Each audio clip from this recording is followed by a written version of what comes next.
Hello, hello, Kristen. Welcome to the Mentally About Us podcast. I'm so happy to have you today. Hi, thank you so much for having me on. I'm really excited for today. Yes, and guys, we both have ADHD, so buckle up. This is going to be fun. It's the blind leading the blind. Ish. Yes, if you guys like to listen to people talk fast, this is the episode for you. This is absolutely. We might need to have that audio where it goes down versus they speed I it know. up. I was like, oh, should I do like a little like slow down? Oh, I can't wait to go back and edit this. It's gonna be so much fun. So we got two ADHD baddies. Let's get into this. All right. So you were diagnosed with ADHD and autism later on in life. So tell me about how your life was before that. Raw dogging life, and I had no idea that I was raw dogging life. Absolutely no idea. I have two tiny humans. I guess they're not so tiny anymore. They're 15 and 12. My Wow. 15-year-old got diagnosed at 8, and that was Mhm. after years of attempting to get a diagnosis because we got to fight with insurance. Insurance doesn't always want to do Mm, that. And so when they gave the diagnosis, it was of autism and ADHD and like a gauntlet of mhm. things, which is all under kind of the tree trunk of neurospicy brains, which you will hear me interject between neurodivergent and neurospicy. I think our brains are the spice of life. So I Yes. will 100% call us neurospicy. One, because it's way more fun. Yeah, true. And also because I don't always want to say neurosparkly, even though that's always a good Neurosp- one too.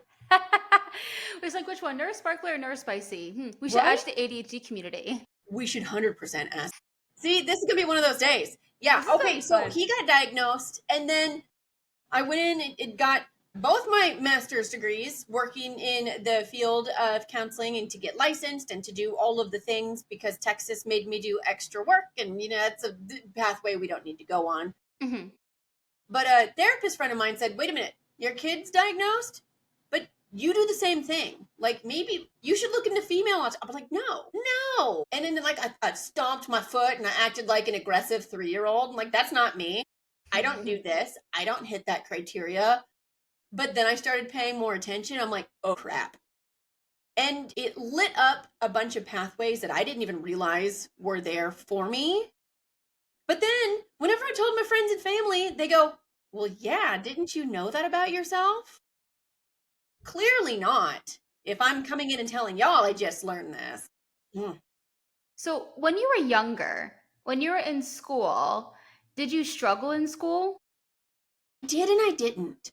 Hmm. I struggled with almost the boredom of listening to the teachers. I was that weird kid who I was like, I'm going to bring yarn and a crochet needle and crochet underneath my desk. That's a Really? normal thing for kids to do. Granny vibes. Yeah, totally doing this in like fourth grade. And I needed to fidget with something in order to focus on what the teacher was saying. That makes sense. If it was just sitting there, it was like my skin was crawling and like, focus on the teacher. What are they saying?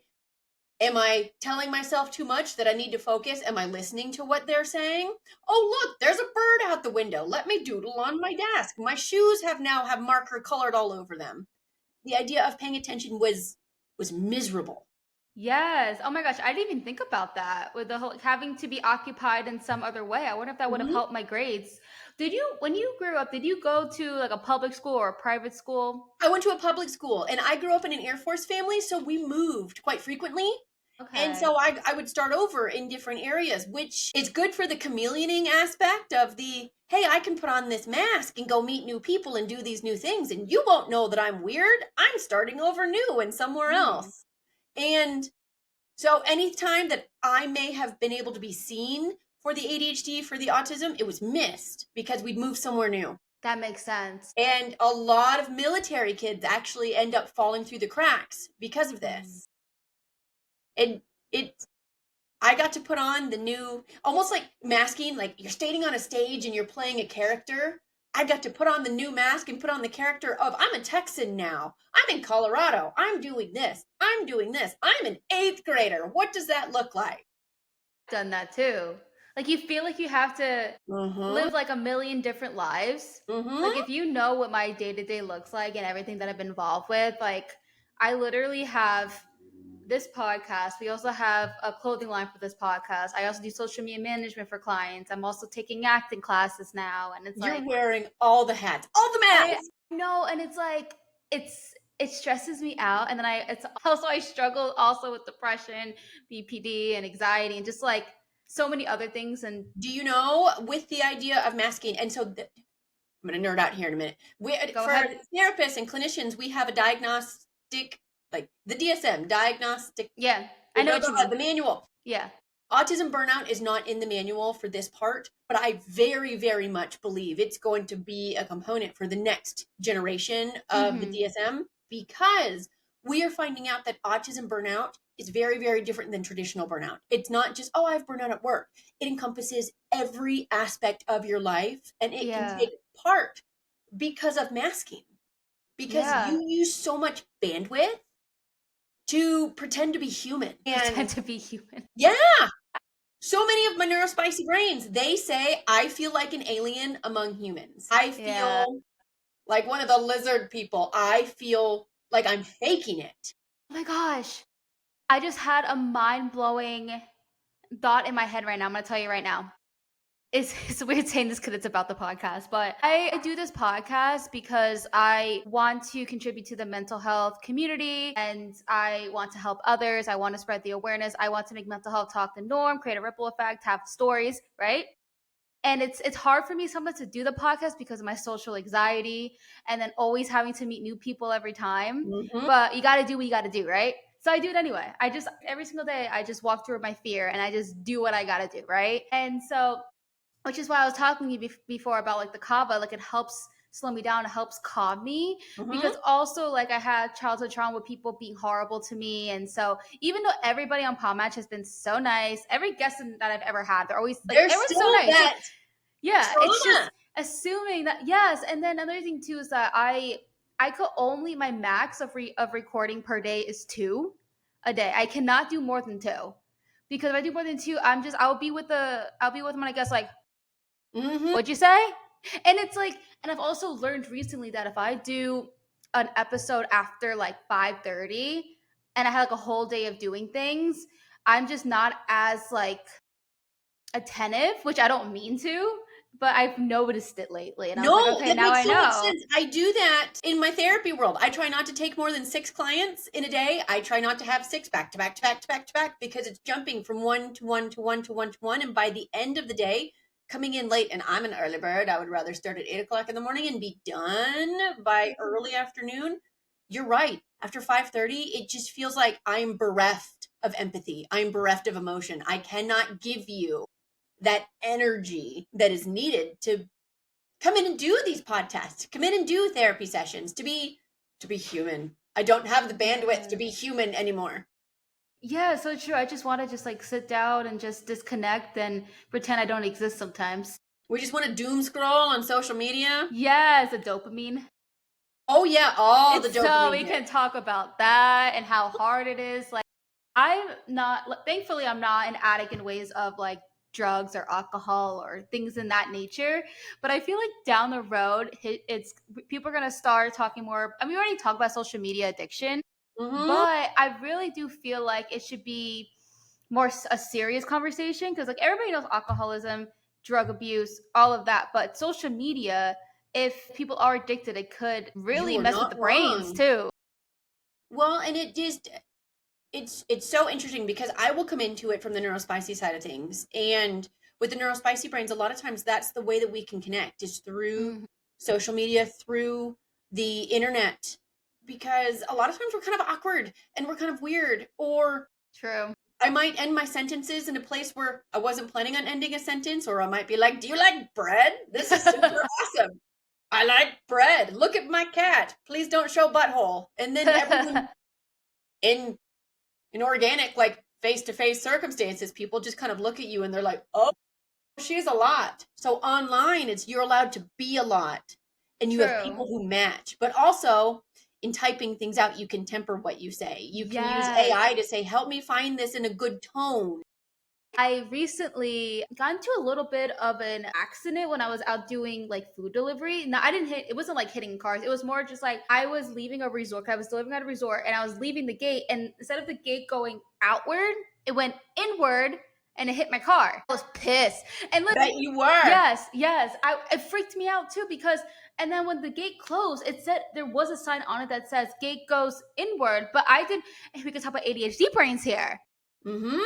It doesn't, I can't, my reaction time and things to click in my head, it's not there. And plus Mm-hmm. plus with ADHD, if things are repetitive, we're just so used to doing things like, obviously, I mean, I live in Florida. Where I live, there's a lot of gated communities, so it's normal. It's normal, like when I'm leaving a gate, it goes outward. I feel like there's also just See, common so you had the sense. pattern recognition of, Yes, okay, gate pattern opens, and recognition, so whenever it comes in, it was like, huh, and then my response and reaction time is not right? the same because you're not prepared for it. Yes, and then like when I was going out, I always like I park right by the gate. 'Cause I just, it takes time to open, so Mm-hmm. I always do that.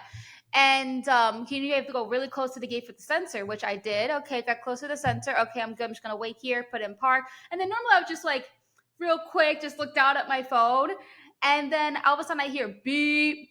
It was like it sounded like a truck going backwards. You know how they have like that My noise? And I'm gosh. like, what the hell? And I look up and I'm like, the gate's coming at me. And I'm like, oh, and I was like, oh my God. And then I was gonna like go really fast and put it in. But I feel like I had to like be a little bit mindful for that second, because what if I put it in not reverse? I put it in drive and then I stomp on the gas. Oh, yeah. That could have Or been you're not bad. paying attention, someone's behind you and you floor it backwards, True. I didn't even think and about then you that. ram into somebody else. Yeah, exactly. So since I took that second to try to think before I reacted, it made me lose time to get out and the gate hit me. Of course. I was so freaking mad. And then once I got out of, and it was also dark out, so add that to it. Yep. And I was also thinking that, you're hearing, the only reason that I looked up and noticed because the beeping. What if I was deaf, right? That's a The idea, like, I'm trying to think, I'm like, deaf people, and then I'm thinking, oh, blind people don't necessarily no, drive. blind people Deaf can't people, though, totally drive. fine. Yeah, no, deaf people, that's why they have the sirens and the lights and That's, everything yep. like that. Yeah, blind people just can't drive. But And that's, yeah, I was like, what are we, and so my brain's like, wait a minute, flip it around, you did the wrong thing. It's blind, not deaf. no, I had to think for a second too. I was like, wait, did they just like completely go against like ADA, or I don't know. That's what I was thinking, like the laws. Because I was thinking, No, I can't really, no. Oh, and because they're that's supposed to have. I mean, if you think about this, I guess when they're building things, and when it comes to safety, they have to think of everybody in mind. have to. We're going to put in quotes. At least, hopefully, by the laws, I don't know, like ADA laws or whatever. Huh? Yeah, it was just that's was the stuff that just went through my mind. I was like, God forbid if I was deaf and then it hit me, and then I would just be a whole or. And plus, it scared the shit out of me. Like Mm-hmm. I'm already on hypervigilant. Yeah. My nervous system's already jumping around every single second. And when that came at me, oh my God. And then it just sets your heart rate going, it sets your brain spinning, and then it just keeps you more on edge for the rest of the evening. And then I cried.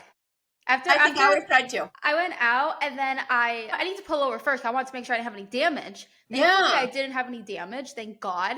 But I had damage to my brain, to my emotional state. And so I had the moment where I was feeling so much. And I was like, you know what? I'm alone. It's fine. I'm going to go cry right now.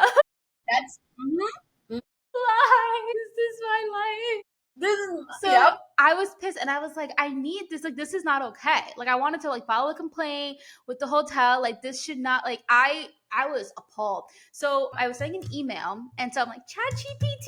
That's I love. So actually, what I really like about AI is I feel as though it puts neurodivergent brains on the same level as neurotypical brains. Yes. Like it just helps us. It gives us that added boost, and that while we might not necessarily know how to put something in with a tone or without a tone, or I'm gonna brain vomit all of this information. Please make it into something that can be put into corporate speak. Because I tell you what, I don't know if you do it very well. I don't corporate speak. It is a manual that my brain does not understand. And I've actually learned a lot of neurospicy humans have a hard time because corporate speak is its own language. Yeah, it is. And a whole different level of masking. I can, if I have like, takes my sweet time. So I can sound like ChatGPT. I just got to think for a while, and then I burn out. Yep. And that burnout leads to higher amounts of depression, anxiety, panic attacks, to where then we get into the executive part of our brain just starts stops working, and Yeah. we're stuck on the couch saying, get up and do something. You need to get up and do laundry. You need to do this. You need to do this. You need to do this. But our body is not moving. Laundry's so hard. Laundry, I have learned, if you attach it to do something fun, like, hey, I'm going to put on a Netflix show while folding my underwear. Totally fine. I put Netflix on to watch Gossip Girl when I'm like folding. See, it's the idea of taking something that your brain is saying this is really mundane and then doing something fun with it. My struggle is because I have an autism and ADHD brain, I love doing repetitive things. I'm like, this is awesome. Let me fold all the shirts. But it's not getting the dopamine to say, go grab the laundry from the dryer. And so it lives in my dryer for 7 days until I have to re-dry it because they're all wrinkly. Yeah. Oh, yeah. I always say it takes 3 to 5 business days. 2 to 5 business days. Yeah. I actually did my laundry today. I actually put it away today. Nice. I was so proud of myself. It took a lot of work. See, and that's the idea of, with neurodivergent brains, what one person sees as, I can just do laundry, we see as, okay, it's actually 37 tasks. It's, I have to make sure I have all of the laundry in the laundry basket. I have to take the laundry basket to the laundry room, separate it if I separate it, put in the pod, switch it over, do these things, and then you have to collect it and take it back and do the next load. And it's more than just one thing. And a lot of the world views these as though, here's one task, here's one chore. But that one chore actually takes an exponentially large amount of bandwidth to do. I hate when it takes too long. Like I'll have so much. I'm like one of those people where I kind of just wait till the last minute to do laundry when it's like overflowing because I just hate the task so much. And then when I do it, when it's overflowing, 'cause I really have no choice. I need to have like underwear and such. Yep. Then it's like a big mountain of clothes that just sits there for like 2 to 5 days. Yep. And then I finally do it, and then I struggle doing it because I'm just like I'm so bored. I don't want to do this anymore. I have to find ways, and I talked about this with my clients. We find ways to trick our brains. We gamify it. We make it more fun. Do we want to put a countdown on? Do we want to put on our favorite songs? How many things of socks can I get put away while this song is on? How many things can I do until here? And then you challenge yourself and it becomes more fun. No, that's true. It's like, can I go grab all the hangers at once? Or am I only grabbing one? Yeah, I feel like also what helps me too is listening to podcasts. That helps me a lot because I'm also engaging my brain somewhere else. So it's That's like my brain. It's like fidgeting. You needed, like me crocheting under the desk, you need the podcast to keep your brain activated to do the mundane thing. Yeah. A question for you. Autism has been spoken a lot lately. Like autism in adults has been a hot topic in the mental health world. I want to talk more about that.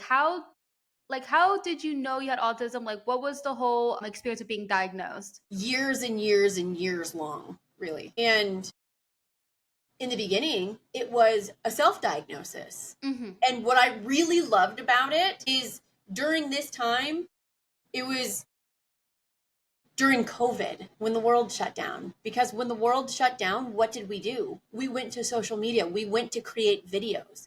We shared our stories. We shared our struggles. And a lot of times it was coming out. And my therapist friend, he sent me, I think, a YouTube video where he's like, no, this is how female autism looks. And watching him like, holy crap, we can have social issues. I might not feel my skin crawl for staring you in the eyes, but if someone needs me to look at them in the eye, I'm going to say, okay, I'll look at you in the eye. This eye or this eye? You have a really long eyebrow hair. Am I going to focus on that? Holy crap, what are they saying? Are you even listening? You need to come back. And so my brain is so focused on telling me to look at them in the eye that I'm not listening to anything that they're saying. Interesting. And for things with, and I thought this was normal. Like I thought, again, raw dogging life, because I hadn't learned about these things. Rigidity and the way that rigidity plays a role. I like all of my plates in the plate cabinet. I want to have all my things, one set of bowls here or here or here. I like all my things to look the same. So what does my family do? They will come put them in different places. They will unorganize them because they know it drives me bananas. And I'm like, no. My husband bought a square plate that he put on my stack of round plates, and I had a visceral reaction. Because for me, I'm Really? like, no, you infringed upon my round plates. A square plate cannot be here. It does not fit in. It does not look symmetrical. And my brain took a hold of that, Mm-hmm. and it would not let it go for a lot longer. Like other people would be like, oh, look, it's a plate. And I'm like, this has set my whole evening off. And I have to work on getting re regulated because it puts me into a dysregulated state. What would you say about people who would hear what you're saying and be like, "Oh, wait, what if that's like OCD or anything like that?" Like, what's the difference? What you can, how you can differentiate? You know what? I'd actually like to say a lot of times they go hand in hand. They can Yeah. run along the same lines. With OCD, it depends on, and I will say I am by no means a specialist in this. With OCD, we have the obsessive thoughts in if I don't fix this, it's something detrimental is going to happen. With the Okay. compulsions, I need to wash my hands 17 times in order to make sure I don't have germs. And it just does it to where it pulls your mental state of mind, and it just puts you in a much worse spot. And it's your brain is just going continuously thinking about this. Mm-hmm. For me, the way I view autism with it is I like to have things structured and put together. If not, it makes me feel really anxious. It Okay, makes me that makes feel sense. really dysregulated. I Yeah. can deal with it, but it's not nearly as easy. I want to talk about like a storage cabinet, right? And putting like cans and such, Mhm. or in a medicine cabinet. Do you need to have the label in like in the front? Like, does it have to Ooh, oh, like a medicine or a like can it of like the beans label or has to be in something. the front? Like, it has to be a certain way. It does not for me. However, comma, I have all my areas in my medicine cabinet labeled like here's children's medication, here's this, here's this, here's Mhm. this. So that way I know where to go if like my kiddo doesn't feel great. Here's Right. for headache medicine. And they can be tossed haphazardly into a drawer, but that drawer I know is very specifically organized for headache medicine. Yeah. Okay. Yeah, that makes sense. The reason I was asking that is because I grew up with my dad being so big on stuff like that. So I was like kind of wondering, like he was never like formally diagnosed with ADHD, but You with know what's funny though? oh, tell me, Neurodivergent brains, it is a dominant trait. dominant. So it's dominant as in if you have it, chances are one or both of your parents have it. Chances are one or both of their parents had it. It Yeah, rides that genetic link. yeah, I'm pretty like 99.9% positive. I'm only saying that because I'm not a licensed professional. That's the only reason. But like between, I do have some traditional education. I do have a bachelor's in psychology, so I do could Nice. yeah, so I have that, and then also I just learn every day, and like literally my 80% of my life is all mental health. So just like seeing him and what he does and I'm like, yeah, he clearly has it. He just was never formally diagnosed because he was just one of those people who are just stubborn with going to therapy. That I have absolutely found across generations. There are some generations, some cultures, some Hispanic cultures. many cultures that therapy is not the go-to. Like, hey, I'm feeling bad. Let me go tell someone about it. Sometimes it's, hey, I'm feeling bad. Sweep it under the rug. Deal with it. Put your big girl panties on and suck it up. Or dance bachata. I don't know what that means. It's a dance. It's like Hey, it's a Hispanic. So it's like like salsa, bachata, okay, merengue. you are looking at the whitest person I know. I have no moves. I have no nothing. I can white girl dance it to nobody's business. Salsas, right? Like the I dance. do know salsa. Okay, good. Yeah. But I didn't know that bachata wasn't a common thing. I have like No, in my apartment complex, one of the like leasing ladies did a bachata class, and people, and then my boyfriend didn't even know what bachata was, and I was like, wait, I've this is never not a heard of it. unit. This is not a universal thing. But and see now my brain has lit on fire. It's like you want to learn more, and I'm like, yes, I do. And so I'm going to totally go research this afterwards Oh because my god, I love learning new things. me too. I don't know. So I saw this probably on TikTok years ago where they talked about the difference between ADHD brains and autism brains is we can Hmm. take it back evolutionarily to hunter gatherer days where they even talked about this with male female like males were the hunters. Da, da, da, da, da. Think Hmm. about it, ADHD brains were the hunters. They were the ones who would go out and hyper focus and hyper fixate. We need to get meat. We Mm. need to do this. We can go without eating and drinking and just one track mind. Autism brains, we are the gatherers. We are the ones who we're okay to do the same thing over and over and over. We can Mhm. pick flowers. We can do this. We can do this. And where ADHD brains are like, this is so boring. I'm like, give me all of the picking and harvesting and doing. This is so much fun. Let me organize this in rows.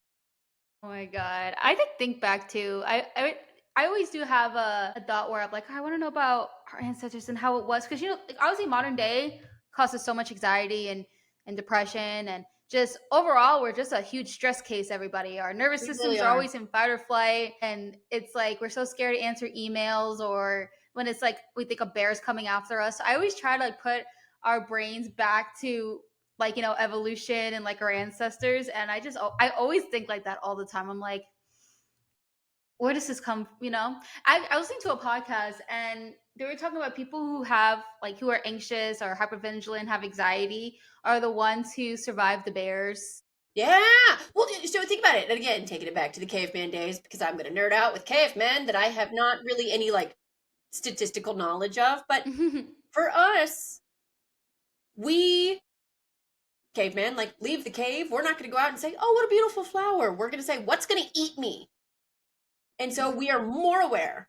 We are more paying attention to our surroundings. And so take that over generations and generations and generations and centuries and beyond. So now human beings tend to think of something negative about 2.5 times more than they think of their positive strengths. Anxious brains, we are the light switch where the light switch is always on and we're like, huh, my nervous system is on fire. And we just don't turn off. Yeah, how's your sleep? Not great. My brain is on all the time. Yeah, I All hate the time. it. It says not anything, no negative thoughts. Well, you know what? I have worked through the shame gremlin that hangs on you that says, hey, do you remember when you were weird at that birthday party when you were 7? Let's not sleep about it. I've worked through that. And so now my brain's like, let's study bachata. Let's learn this. Let's do this. And you Let's do just Google everything stuff. we can. Yeah. I And it's like, hate it. let's It's like I have a learn. random thought and I'm just like, I'm very curious. So I just start going on Google for like 30 minutes to start just Mhm. talking about moons or stars or just a banana. Like You it's just want to just learn. so yes. And it's like the worst time. I'm just like, oh my God, my brain wants to learn, but I have to go to sleep. And then it's like I fall asleep Mhm. at 3 o'clock, wake up at like noon. It's no, it's a vicious cycle. It is a vicious, vicious cycle. There's a lot of things to be done to help with sleep hygiene. I can tell you all of the holistic things, but really for me, I use medication because my brain does not shut off organically. But I've learned like, don't drink coffee past a certain time. Don't drink sodas. Don't do this. If you eat a really heavy meal, you're probably not going to sleep easily. Do you Don't go to have bed stressed out because then your brain's going to focus on the stress. And true I say that knowing society right now, we are all on fire with stress. It's just like a girl? systemic overarching, we're like Like that cat that in cartoons is only a ball of fluff and is just like, I'm panicked. And you can tell everyone's stressed based off of like, I just hate leaving my apartment now these days. Mm-hmm. And you can tell who's stressed out based off of how they're like driving, if they're beeping at you for stupid reasons, if you don't have your foot off the brake in like a half a second and they're beeping and they're giving you the finger, or just like the way they're Mm-hmm. behaving. It's like you're showing that you're stressed out and you're also showing if you're a dick. For me, with the driving part, I've had to learn because a lot of neurospicy brains, we get unjustifiably angry. That justice sensitivity of like, why are you beeping at me? I haven't gone, or you're not driving the speed limit, or you're doing this, or you got over without a blinker. Like, we can go from 0 to annoyed instantaneously. Yeah. The phrase I use if someone is just driving chaotically is like, maybe they've got to poop. Yeah. Oh, okay, you know what? You need to go faster than me? Fine. Maybe you need to get to that bathroom because you are going to have a messy car in a I try minute. to think of that too. When Hmm? they speed around and everything, I'm trying to like I get annoyed, but I'm like, what if a loved one is in trouble, or what if like you never really know. You never know. And it's Yeah. coming in because your brain is going to try to instantaneously put it back into behaviors that you have seen in the past, with other people. Yeah. You might know people who are like drive aggressively or who yell or who honk. So your brain wants to put it there of like, oh, well, they're just being buttholes. When Yeah. it's like, no, maybe they have a really, really full bladder and they are going to pee all over themselves, or there's a bee in the car and they're going to get stung and they're trying not to. I hate the association with I've noticed that the cars that give me the most trouble on the roads are pickup trucks, at least in my Really? area. Yeah, they're the ones who are usually the meanest to me. I I bet mean, there's a not all, connection to that. of course, not all of them, obviously, but just the way if every time something happens and like they cut me off or they beep at me or if they get mad that I'm not going like 50 miles over the speed limit, like I've Mhm. literally had. There was one time I was driving and I was driving, I think like 10 over the speed limit or whatever in like the left lane. And this car was like doing the whole like headlights on me. And I hate when they do that. And if they're in And a then truck and the headlights tailgating. are higher, Yes, and then they tailgating me, and I'm just like, I'm not gonna let them bully me. I'm not gonna be going like 150 miles an hour, like absolutely not. So and it's annoying me because I'm just like, you can literally just go around me. Like the right lane was open, right? So that was annoying me. And then they went around me, they went in front of me, and they started braking. And it's like if they're trying, yeah, I'm like that's not necessary. honestly, that is the idea that people, ugly personalities, are going to come across no matter what. If they Mm-hmm. are struggling with their own selves, if they feel like they need to be a bully, they are going through something in their life. But Mm-hmm. it sucks. It sucks that it is then coming across to you. Yeah. And It it's was like, so ridiculous. And then you have to try and to like not, give them the finger or, especially living in Florida where people are in love with their guns and such, is like you like never know if someone's gonna come at me with that a is the gun. exact same thing in Texas, too. I know. And We're so both in that states where we are. And you know what? That's actually where I tell a lot of people, like, look, if you want to come in and respond with road rage, you don't know how that person will take it. So Mhm. come in, and especially my neurospicy brains, like, you might come across as an asshole just because you don't have the tones, because you don't have, and so if someone is not understanding you and you are getting into an altercation, it may not end in a way that you would like it to. Mhm. And so it's coming out and like, think about, do they have to poop? Think about, do they have to poop? Is there something going on? Like, let's keep yourself calm because we don't know how the other person's going to interact. Yeah, I try so hard. And then also, Mm, I'm from New Jersey originally. So I just already come from a state where everyone drives aggressive. I have heard that. I have heard that, and they are the shout at you, the mean. Oh my! Well, I don't do that to people, but I would just scream in my car and sound like a psychopath. You're meeting me right now, right? Mhm. So I am a friendly person and such, but I can go from 0 to 100 if someone like cuts me off or almost get into an Uh-huh. accident. I go, oh, I probably would scare people in the car, See, and I'd be like, that sorry might be the guys. Jersey in you. That might be the ADHD response in you. We don't know. Yeah, if you think about it, me from Jersey, Hispanic in Florida, ADHD. Florida's known for their bad drivers too. I didn't know that, but Yeah, fair. no, you never heard of like Florida. Apparently, like people always talk about Florida drivers are the worst, and so You know what? I I've don't heard get people say that about every state, though, so I take true. that with a grain of salt. No, yeah, no. I tell honestly, I personally, it's kind of hard because Jersey is known for their aggressive drivers. Yes. And then Florida, like there are times where I feel like I haven't driven in New Jersey in a while. I did Hmm. drive in Washington not too long ago, and all their drivers were amazing. The one time I drove there in the Really? mountains, at least Washington State. Well, that's all. I'm going to keep that in mind. Well, it was one time I was driving. I'm still going to keep it in mind. I don't often hear people say anything good about drivers In Washington?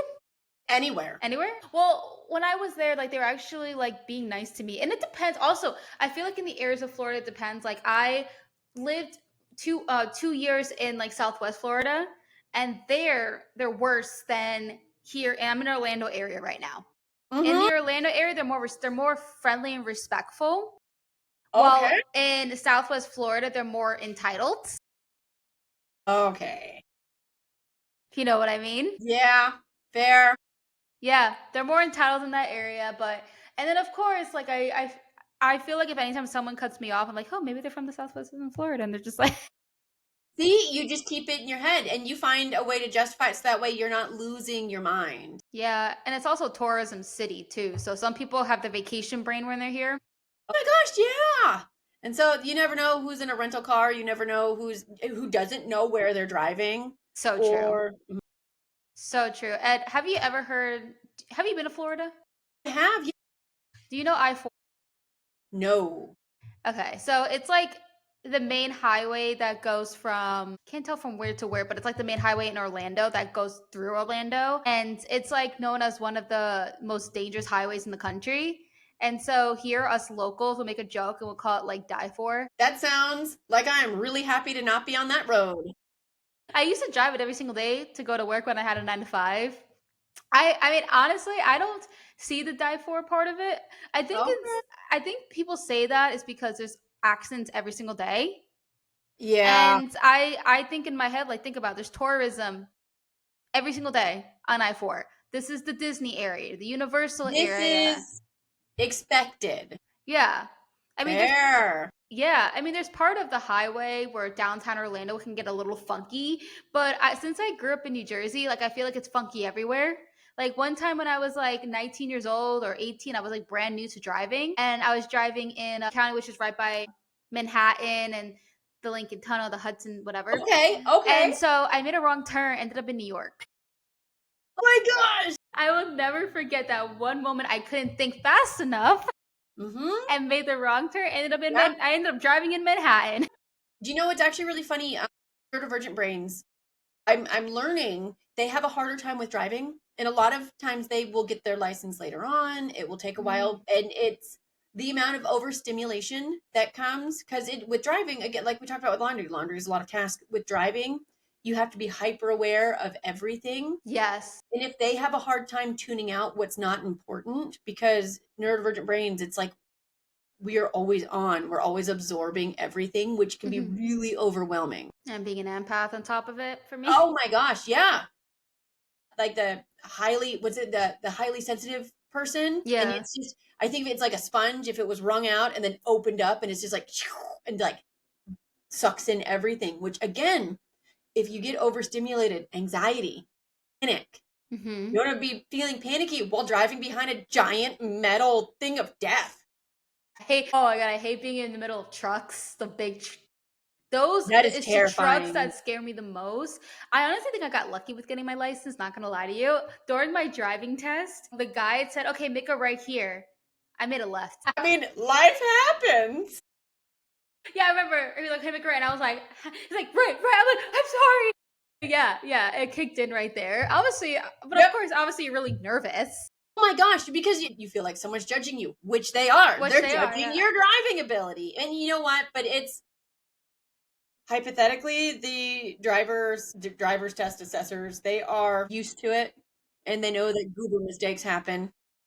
Yeah, it sure had really nothing to do with my driving ability unless if I Hmm. saw uh unless I just went wrong with the GPS, if anything. Like, oh crap, I was supposed to make it, you know. Yep.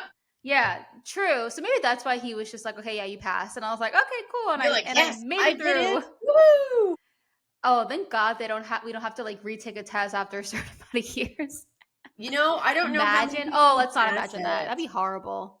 That would be, I feel like my Neurospicy brains would do good because again, we'd be like, give me a manual, let me learn, let me do this. I know the rules. I wonder if they gave me like the driver's ed test if I would pass. I don't think I would, but I also have not studied for 20 plus years with it. But it's like, you will take this in a month. I'll be like, game on. Let me read all the things. I want to talk about learning. Like I was growing up, I was a horrible test taker. I Hmm. had test anxiety. But I thrived in college because it was papers and project based, mostly over than there was tests, of course, but mostly project based. Hmm. And so I thrived in college. What are your thoughts on that?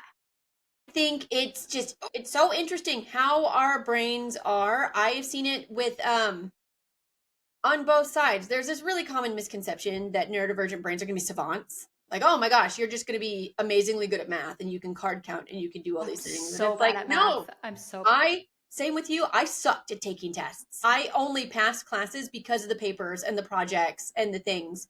It's, Mhm. we get Not all of us, but a lot of us will get that pressure, that Mhm. anxiety of it has to be done within this amount of time. I need to get out all the information that I've been studying for and I know in my head, but I cannot parrot it back out onto papers. And so I don't do as well. But some of us are, especially some of my ADHDers, they can just go up, not study, not do anything, take a test and be spectacular. They won't do any homework. They won't Interesting. do anything else and they'll pass the class because they make A's on the tests. They won't read Mhm. the books. For me, I needed to read the books, write it down, make note cards, quiz myself, do everything else. And I still didn't pass very well. I used Spark Notes in high That's school. Spark Notes. Yep. That's even so I the same with you with college in focusing in psychology, it was way more paper based. And that gave me time to do research. That gave me time to read things and to write it and rewrite it and do whatever I needed to. And Mhm. that made it a lot easier because I think I was able to take my time Mhm. versus doing something immediately. Quizzes were still really hard too. I think for my brain is kind of a timed thing, and that anxiety comes in with you need to do this, and if you don't do this, then that shame gremlin comes in. You suck. I can't believe you're not doing this quick enough. Look at someone else. They're already done and you're on page 1. Yeah, I always hated. I would get so much anxiety when I'm taking a test, and then everybody gets up and hand their test, and they're done. Yes. My anxiety would go up the roof, and then I'll feel like I'll have to just rush through it, and then I fail. That's I was the opposite. I would be the one who would rush through in the beginning and normally be the first person done because I just needed to get it done. Did I get every answer right? Absolutely not. But I was done with the test. I didn't have to feel uncomfortable anymore. As a society, one of the things I've noticed is we don't like being uncomfortable. So Yeah. we will do every single thing we can to avoid discomfort. Or you drink kava, like me Or we right drink now. soda. Or people go out and they're like, I have social anxiety. Let me take a shot. I have this. I have this. Because that feeling of discomfort can be so discombobulating that it makes it hard to interact with the world. And I think COVID made it just a lot harder Yeah. because, again, the world shut down and we didn't go out and interact with people as much as we were. Yeah. We could be hermits and it was okay. When I during COVID, I was working a 9 to 5, and then in April they sent us home to work from home, and I just never went back. Well, did I? Nice. I never went back because I mean, at that way my life was going, I transitioned to the self employment, so I work from home. So it's kind of crazy how since COVID, I have not worked in an office or just go to work since the world shut down. And I've noticed that I do have more anxiety going out. Yep. Yeah, it's getting a lot better now because I'm forcing myself to go out. Like during the pandemic, like more like 2021 or post or Mm-hmm. whatever, where we could actually leave the house and be human beings, I would go like a week without leaving the apartment. And I didn't realize it because typically most people during the week, they'll get up, they'll go to work, they'll come home, shower, I don't know, whatever. Mm-hmm. And now that we're so used to working from home and then also ordering our groceries online, which I always did because of Yep. COVID. And it's like, I'm like, I really have no reason to leave my apartment. And then I'll like I'll like be in my robe all day too because And then we almost start regressing socially. yes, and I didn't even realize it was happening. I love that you caught yourself and that you are making an active effort to switch that because if you don't, it can just continue feeding upon itself. Yeah, and I started getting driving anxiety too Mm-hmm. because I didn't. I mean, the only time before COVID I would get driving anxiety is if a truck is like really close to me. But I was getting anxiety like all the time, and I still today do. So I was like, why do I all of a sudden have driving anxiety? And it's because I stopped driving consistently every Mm-hmm. day. My car would just sit in the parking lot for like 2 weeks at some points. That's exactly right. For times like that, I always recommend the go to the gas station, come back. Go do this, come back. Like if you are feeling anxious, do something small. If it's I don't want to drive on the highway, if there are side roads, drive on side roads. Give yourself an extra amount of time to get there because it's going to take a lot longer. But that's okay. I just suck it up. That sounded weird how I I mean, said that. there's the suck it up too. That was But you the know wrong what? wording, but I mean, not everybody. I raw dog That's it. that resilience. You raw dog it. See? And then you come in and you're like, ooh, my heart's racing. Why is The my heart reason I racing? said that because I was like, suck it up is kind of like a mean way of saying this. Like, I would never tell someone to suck it up. But No, what I was doing is like, you're just kind of dealing with it. I do it all the time. I just kind of just jump into things and like the most recent thing is me deciding to do acting classes. I See, actually did acting classes when I was 17 in New York, and um the last like session was an audition in front of like casting directors and such, and I had to do a monologue, and I was so bad, and I was intimidated, and I never went back because I you was didn't go intimidated. back? When I was 17, no, I didn't, because I was intimidated and I was a different person when I was 17 years old. I didn't Hmm? have confidence. I'm just, that's Justine 1.0. Right now, this is Justine 3.0. 2.0. Yes, exactly. Yeah, and right now I'm 29, so I've been over a decade, and throughout the years, I've always had like the itch to do acting. I always loved acting. I even had a YouTube channel where I did comedy sketches, and like me being on the internet doing content creation started in 2016 of me doing YouTube. Like it started from there. Yeah, so I really had enjoyment of like improv, making sketches, and doing things like that. And so it's always was in me. And I wanted to go to film school and acting and do that, but my parents were like, um, they're like, yeah, no, you're gonna go down the other like, well, Huh? and I actually, I honestly I had to respect it because they're paying for my college.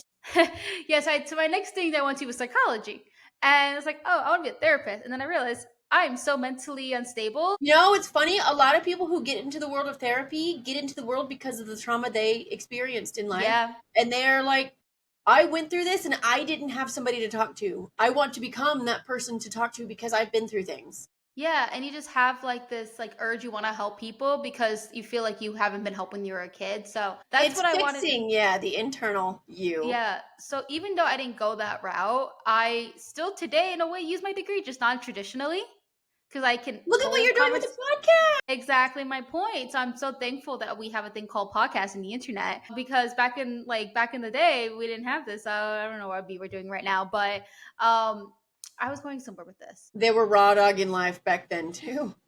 Like they were I was trying to didn't. think where I was going with this. Oh, the acting thing. Yes. Okay.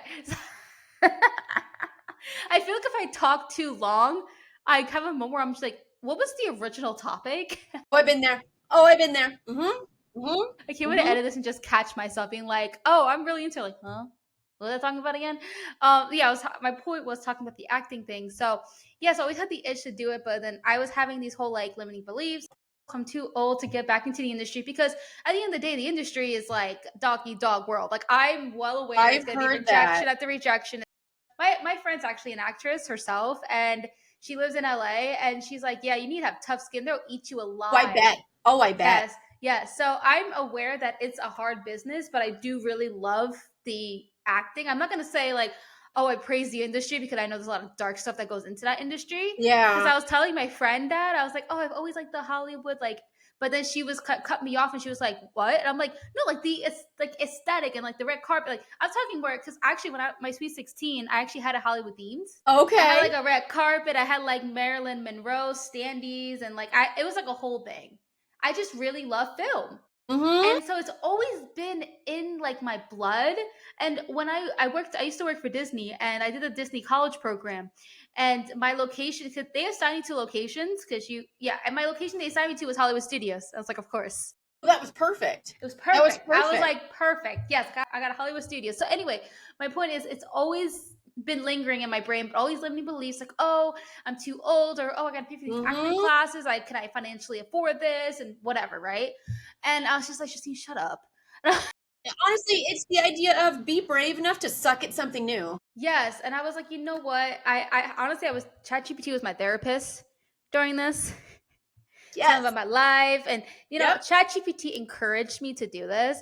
So I was doing like research, finding acting schools in the area and such. So I found one, and there was a 1 day workshop that I was like $45, which is like totally a good deal for 3 hours. So I went and did it just to check out the Yeah. school. Before I give them some good money, I'm gonna check out the school first. And I was like, okay, I really like it, and I did a lot of research, more research into it. Do you know the show Fuller House? Yes. Do you know Jackson in there? Yes. Jackson. He actually graduated from that school. He went to that school, and he actually comes like once in a while to teach a class. That's so cool. Yeah, he's teaching a class in April, and I'm thinking about signing up for it. It's $150, so it's a little pricey. But I understand because it's him. He's famous. Yeah, it's the gaining the insights. I will say one of the things with acting, with going into industries that are really tough on your spirit. Mm-hmm. I can't think of a better way to say this. Like I get what you're ADHD saying, brains, rejection sensitivity, like it's Yeah. there. It's there. And so coming in and just doing all of the deep dark work of like, no, I'm okay. They weren't looking for me. They were looking for this character. Yes, yes, And that's exactly. not something that's wrong with me. It's just I wasn't the character they had in mind. Yeah, and they talk about, like, honestly, the beginning of all those classes, like they make sure that we know how it is. Like that they start out the class like just being like for it to be like there the one guy in the workshop, he said, you know the show Stranger Things? Yes. Apparently there was this one character that had like one line in one of the episodes. And he was like, guess how many people auditioned for that? How about wait, I want you to guess. No, way more. Really? I mean the number 6 in it, but there's a lot more zeros. My gosh. See, that's wild. 6,000. Good Lord. So they kept throwing all these numbers at us, and I'm just like, it kind of sounds very discouraging. But Mm-hmm. I understand it's reality, and it's totally okay. I'm fine. I'm just gonna still jump into it. And so I signed up for the 12-week program. Which one thing I really like is that at the end they'll try to help you get an agent. So that's part of the program. Of course, they're never gonna guarantee anything to you, which I No, totally but I like understand. that they But are the fact saying this is part of it. Right, exactly, because they have a lot of connections and such, Mm-hmm. right? And so that's another reason why I went into it. And honestly, the price for the 12 classes, 650, which isn't bad for 12 classes, and Wow. No, not they're as bad three as I thought hours it'd be. each. And they put me on a payment plan, so it worked out. And so I had my first class last Monday, and we had to at the end of the class we always do either like a scene or like a commercial thing, and they did on the camera thing and we were able to like record ourselves like as we were going through so I can like look back at the first video. I'm talking so fast and I'm talking so fast and it looks like I just wanted to get done, like it to be done. Uh-huh. Uh-huh. You're And yeah, and it's It's because the getting all idea of this. test taking. We're gonna get it done really quick and just be done. Yes, yes, and then my posture is really bad, so that's something I got to work on. But and then there was like about 12 people in the Mm-hmm. class, I think, or 11, I don't remember. And at the end, she does like she pretends she's like the casting director, and she'll tell us like, oh, these people probably get callbacks. I didn't make callbacks, but that's okay. It's the That's idea okay. of now I know what I can work on for next Right. time. And then typically I would be like kind of sad, like, why didn't they call backs? But I'm like, you know what? I can't get all of I have to understand it's like that. You know, it's just and then also they obviously pick out your looks too. Like Mm-hmm. the one class the workshop that I had, like this one guy was pretty much commented on every other woman's appearance, like, oh, you'd be perfect for this, and like didn't comment on mine at all. And like I kind of felt a little self-conscious about it, but also it's just the industry. Yeah. It's just the industry. But one good It's thing a he tough did, industry. but one thing that he did say from that was good. It wasn't much of my looks, more of my nationality. Was that I'm half Hispanic and half I'm Cuban Italian. So I have both Okay. worlds. I have both worlds. So he was like, okay, yeah, like you would be in a category if they're looking for like interracial people. And I was like, That's really good to know. yeah, and in my head, I always thought like, okay, black and white, Mm-hmm. because they do look for that. And but I actually did interview somebody. We talked about this topic actually about like the mental health of being a child and not knowing who you like Mm-hmm. what group you belong to. So me and this girl talked about it, and I know how it feels with I mean I would never like say I have like the same experience as like someone who's black and white, because those are two completely different worlds. But for someone who's Hispanic and then also Italian, those two worlds are different. Yeah. They are different. So, but I never thought of myself as that growing up, because sometimes I feel like I will have two people and it's like, okay, do I want to take out my Hispanic side for this or do I want to take out my white side for this? Yeah, and then it's also confusing for me when I'm filling out paperwork. It's like, do I fill out Hispanic or Caucasian? See, and I the never know. idea that you don't want to step on anyone else's toes for what they've been through. It's you go through your own Yeah. challenges. But I've learned that apparently I'm in that category, even though I'm not black and white. Apparently, Hispanic and white it's like You can put similar. yourself in I a was like, category. yeah. I mean, it's kind of weird saying, but that's just how it is. Like, For acting, Asian. yeah, I it's thought like about the acting. genre, Yeah, subgenres. Uh huh. I didn't. And plus, like looking at me right now, would you think I look Hispanic or? Looking at you right now, I'm like, I could see you playing both a Hispanic person or an Italian person. You could be a mob wife. No, you're so right. And oh my gosh, during that oh my gosh, during that class, we had to do a scene, and the guy gave us like a scene partner, and he assigned like our character, right? And I played a white woman who adopted a black kid, and the scene is that I was fighting with the baby mama because the baby mama was trying to get her son back, and she was someone who did like crack and all that. Mm. So the scene was like we were at each other and arguing. And I didn't like the lines that I had to say. I had to call her an animal. I know. When I literally looked at that script, I felt so uncomfortable. And here's another thing with discomfort. But I'm just like, well, I don't have a choice. And then in my head, I don't know the girl that my scene partner, she was black. And so I guess this guy, he was casting me as a white girl in this Mm. case, right? And so yeah, so I was like, I don't. I mean, I'm like, it's an acting class. I'm sure this girl knows I'm not like racist or anything in that way. But that was kind of going through my head, like I don't want this girl thinking that I'm like this. I'm Well, like, and wait, you know what? That still builds upon the ADHD, the justice sensitivity is like, I mm, don't want to say this. Like, that's a rude thing to say. Even though you're coming calling in as like, someone, I'm wearing the mask, I'm wearing the character.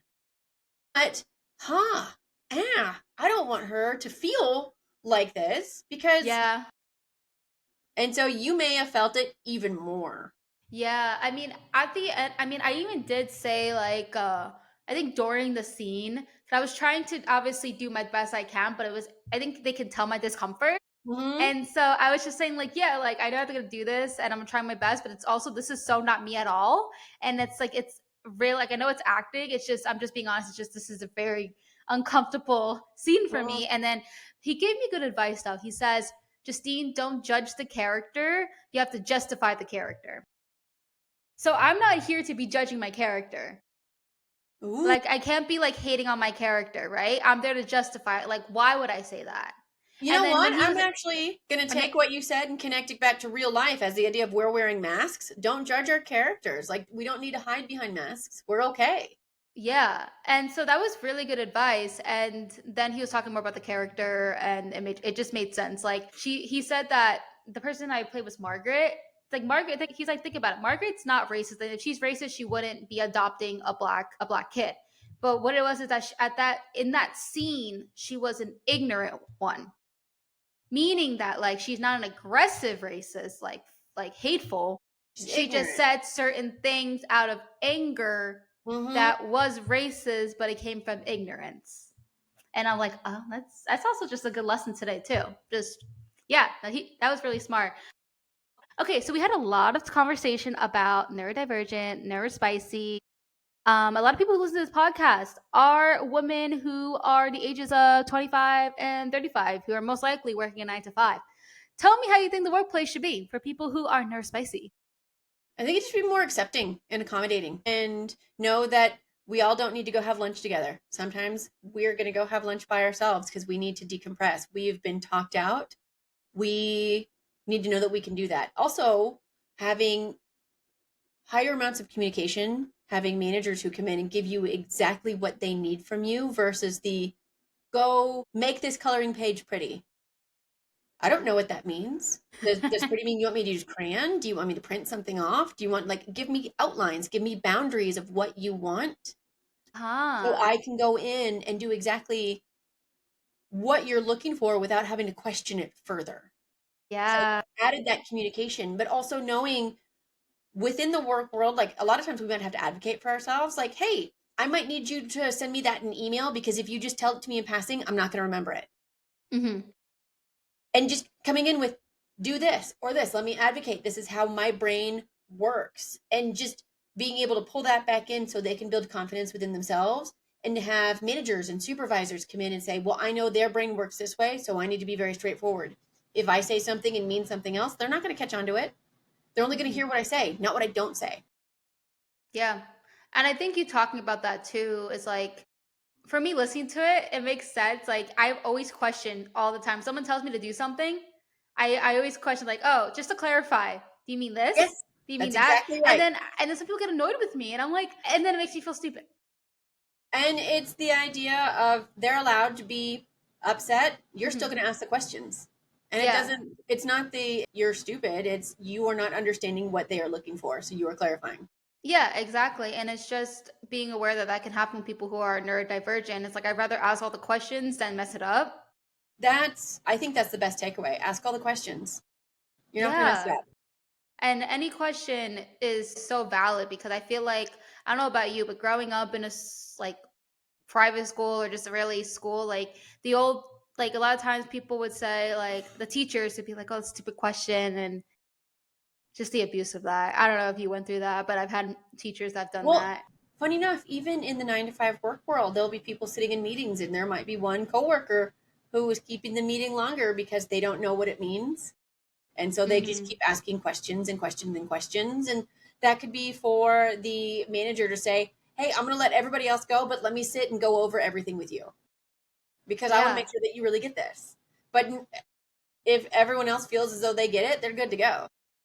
Did you ever have a time where like you're like you be in a meeting and then a manager or manager leader will ask you a question, you'd be caught off guard, and then the way you react, like that happened to me once and I kind of started giggling and it came off as inappropriate in the workplace. So after that meeting, the leader I had, she was just like basically saying like that was inappropriate, this, and I'm just like, I'm sorry, I was just really anxious. I didn't mean to be unprofessional, and Hmm. yeah, and I guess that's a good example. But another thing too, this person I'm referring to, her and I are like really good friends right now, and she didn't know that she hurt my feelings at all.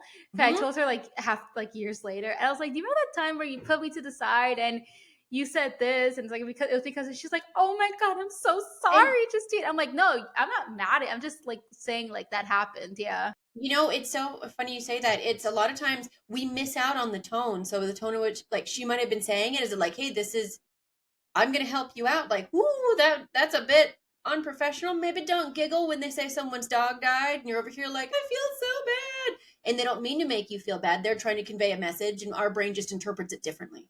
Yeah. Yeah, I think for me, I kind of took it as I know I struggle with the anxiety and Mhm. being caught off guard. And I think since I got in trouble, I had moments where I felt like had shame, Yeah. a lot of shame.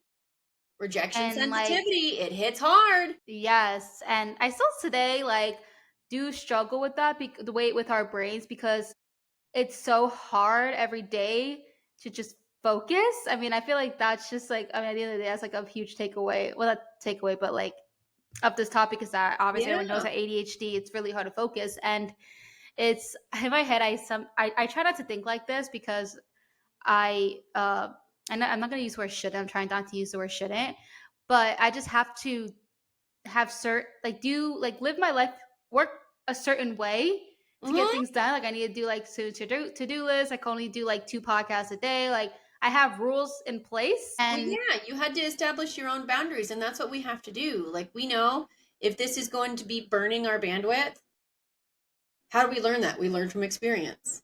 And then it's okay if I have 3 podcasts and I am done, you step it down to 2. If I have ones past 5:30, like one and done, it's like let me step it back. Let me do this, let me step it back because I am not going to be able to give you everything that I can. It's you build that own fence within your yard to keep you safe.